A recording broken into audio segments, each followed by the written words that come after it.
Durog si Marcoleta sa Namria. Mga kabunyog, mga kabayan, durog si Marcoleta sa Namria. ha? Ano ba tong Namria?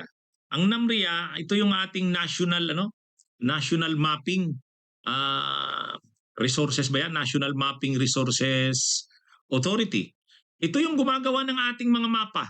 Actually, opisina ito, ahensya ito sa ilalim ng DENR. Ito yung nagmamapa ng ating mga ito yung gumagawa ng ating mga official maps, itong NAMRIA. O ngayon, ay di ba ang matagal ng issue ni Marcoleta, wala naman daw tayong legal basis ng ating West Philippine Sea. Invention lang daw natin yan. Wala namang saan daw bang batas nandyan yung West Philippine Sea na yan. Imbento lang daw natin yan. At saka wala naman daw sa mapa yan. Wala ngang coordinates yan. Sabi yan ni Marcoleta, matagal niyang pinagyayabang yan. Kapag sinasabi niya yan, nakala mo, totoo yung sinasabi niya. Kaya nga yung mga DDS, bilib na bilib sa kanya. Sabi, ang galing-galing talaga ni Marcoleta.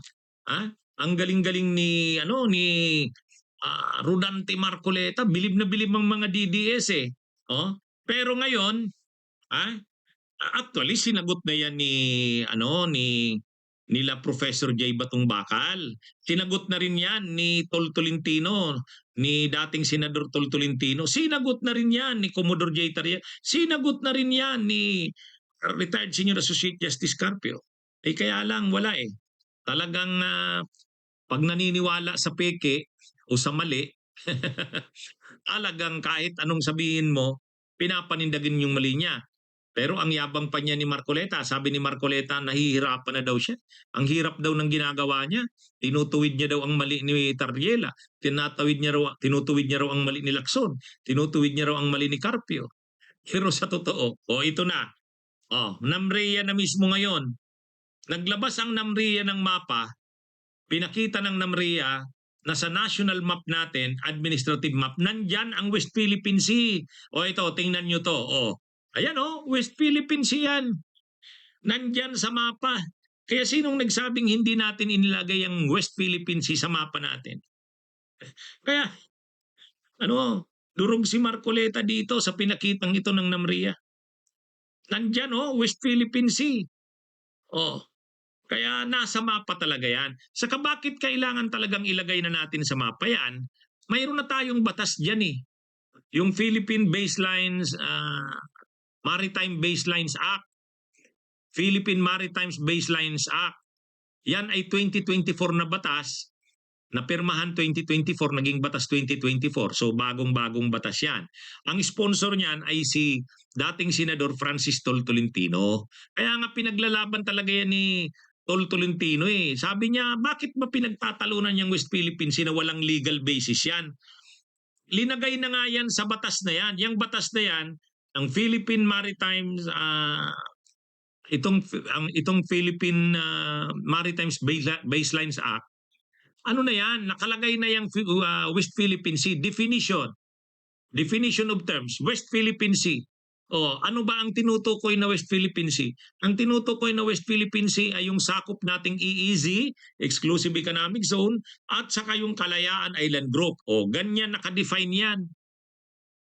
Ganyan kalinaw ang definition ng West Philippine Sea. Kung ano bang tinutukoy nating West Philippine Sea? Nandyan sa batas natin, sa Philippine Maritime Baselines Act of 2024.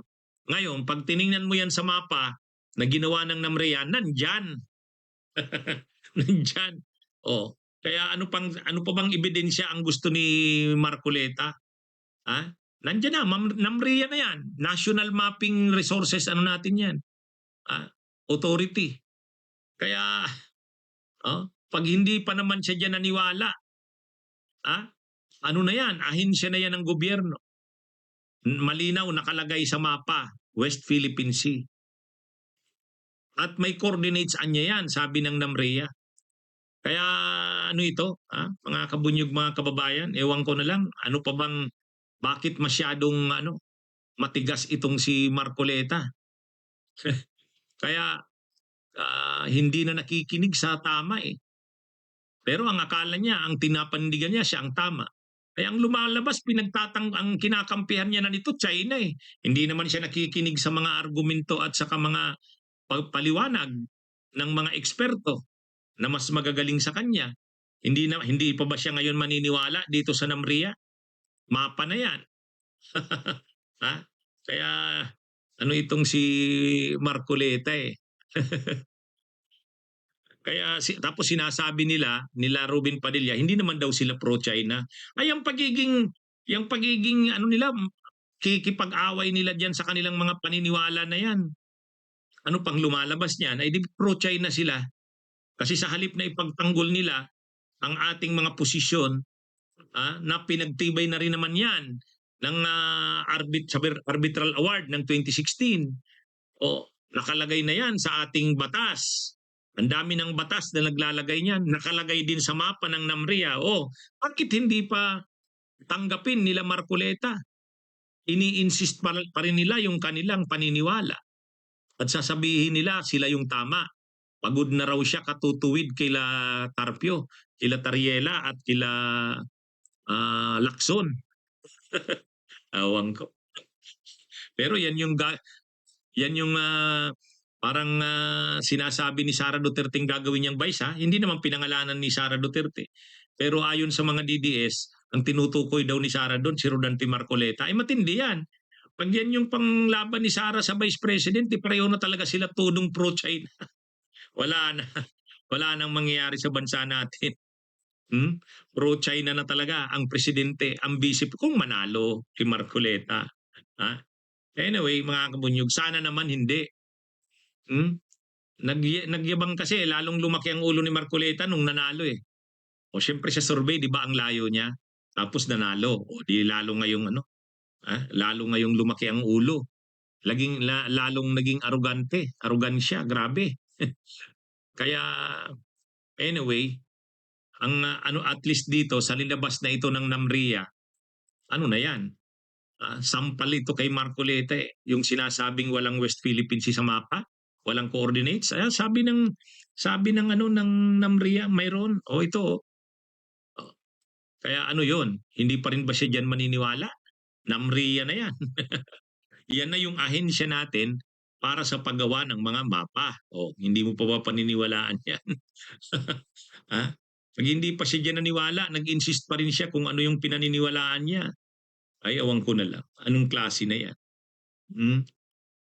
Ang dami ng nagsasabi na kung ano talaga ang totoo sa West Philippine Sea. Si Marcoleta na lang yata ang hindi pa naniniwala eh.